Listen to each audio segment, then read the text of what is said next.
Jadi Assalamualaikum semua. Jadi apa yang kita nak bincang hari ni, kita akan bincangkan tentang literasi digital dan juga pemikiran kritis.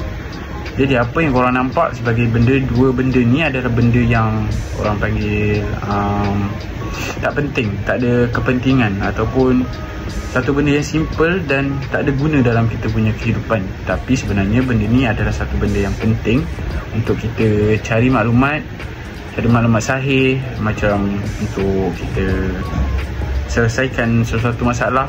Okey, seterusnya saya akan terangkan secara ringkas tentang literasi digital dulu. Maksud literasi digital ni adalah kebolehan kita guna teknologi, macam untuk mencari maklumat di apps Google ke, cari di ChatGPT ke sekalipun. Lepas tu dia juga boleh tapis berita palsu ataupun hasil benda kreatif. Contoh macam kita guna Canva untuk buat poster ataupun rakam video guna phone, itu pun dipanggil sebagai literasi digital. Sebab apa?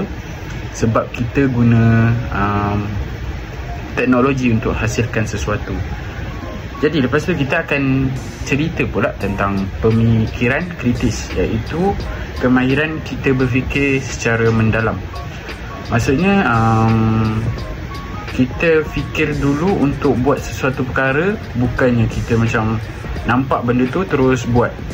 Kita fikir dulu, cari analisis dulu, nilai dulu, barulah kita buat keputusan. Macam sesuatu masalah tu, macam contoh masalah pencemaran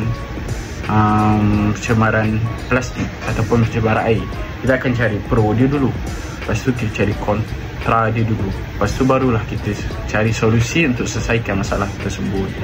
Jadi bila gabung dua-dua ni, literasi digital bagi alat dan maklumat, manakala pemikiran kritis ajar kita tapis dan guna maklumat dengan bijak.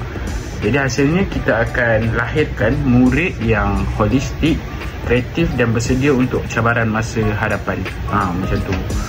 So guys, jom kita kuasai literasi digital dan juga pemikiran kritis, barulah kita macam bukan sekadar guna teknologi je, tapi kita akan jadi pencipta idea yang hebat suatu masa nanti. So itu saja video saya hari ini. Bye bye. Assalamualaikum.